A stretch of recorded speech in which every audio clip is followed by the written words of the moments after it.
Journey. I think they transferred to Latin America, right? Yes. Cool. So in general, how do you see people interacting with race in the U.S.? So it's just U.S. specific only? For now.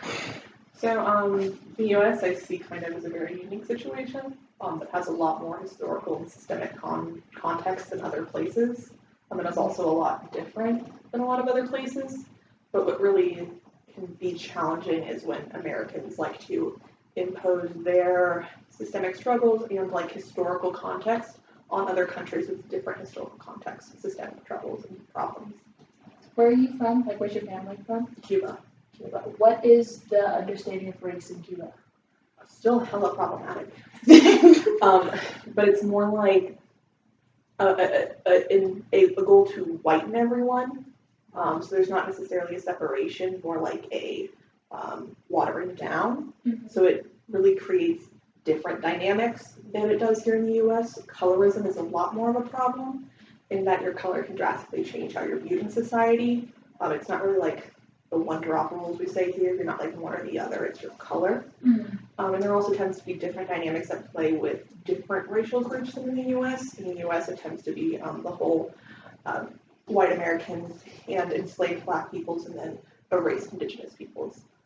In Latin America, in Cuba especially, there's a lot of more at play with indigenous populations, and also just a lot more at play with intermarriage and like children being products of multiple different racial groups, and the elements of how colonization kind of impacts your individual bloodline, because a lot of people are mixed, and how that kind of played a role as well in wanting to kind of like Europeanize yourself as much as possible by changing your last name, sending your kids to boarding school, giving them European customs and like first names and everything like that, which makes it hard to even remember your ethnic roots. It does a lot to erase ethnic roots, especially indigenous groups.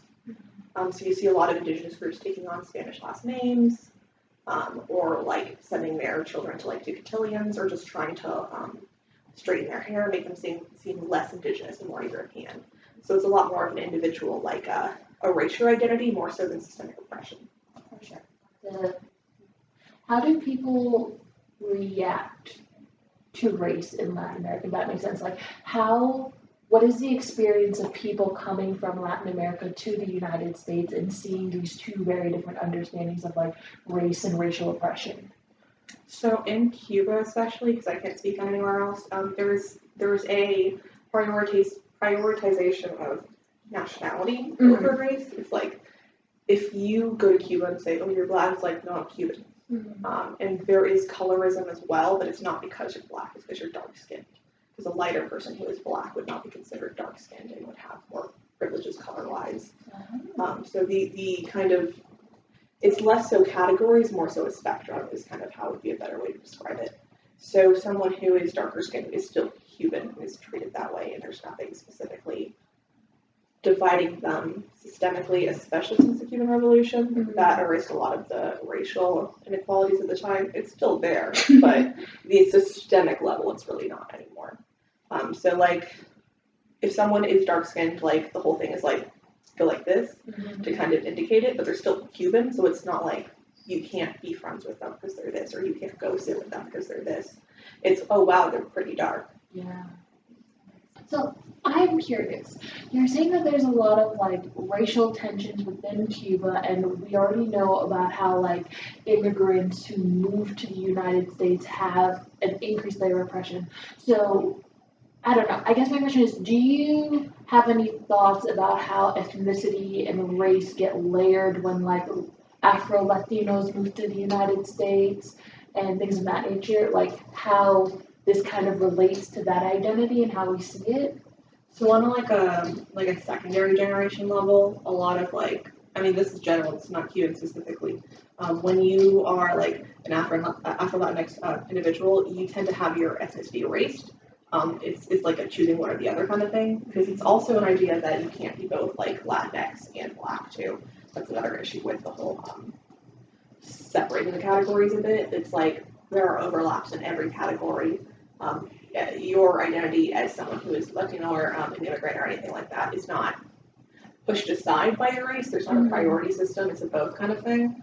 When it comes to first coming over here, like first generation Americans, I think there becomes a learning curve almost with how race relations work on both sides. When like white Cubans come over here, understanding like the privilege they have here, that's like something that will have continued from Cuba, but they'll see it as like they are continued to be oppressed because they're immigrants, and they are, but they'll almost try to ignore their whiteness because of that, ignore the fact that they do have some form of privilege here. For sure. While on the other hand, those who are brown and black will have to wrestle with the fact that there is systemic oppression for both them and their children that they didn't have to face.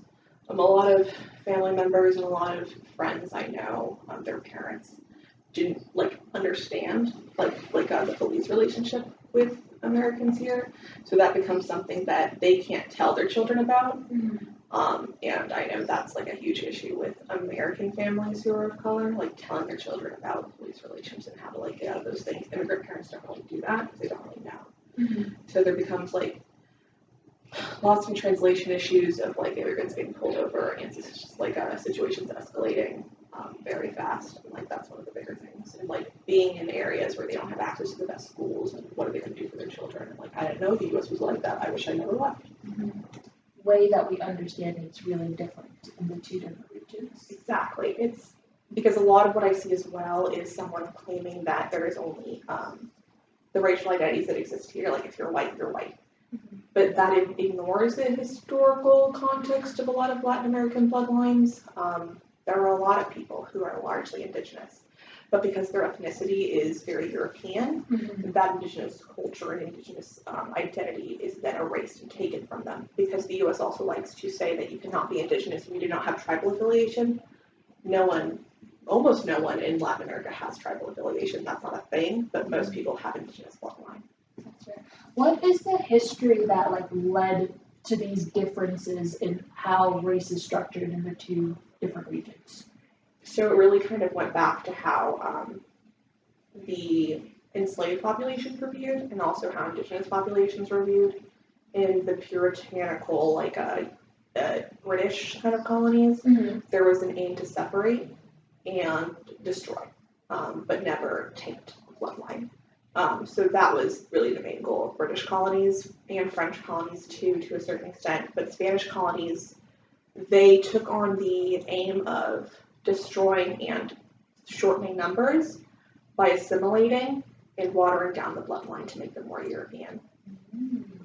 How do you say the person who's like, the way we solve racism is getting rid of the categories versus the person who's like, I want to feel salient in my identity and like know that I'm a part of this category? Like, how do you reconcile those two understandings of combating oppression?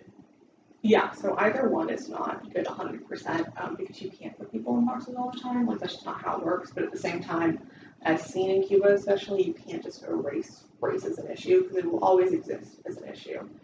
Because people's prejudices continue on, honestly, the generational lines, and unless you do something about that, you're not going to get rid of racism as a problem.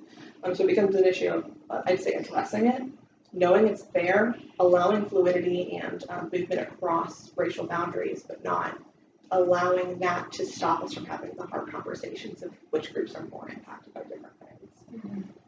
For sure. So I think that's our time. Thanks for your help. Oh, we should be good. Yeah, 100%.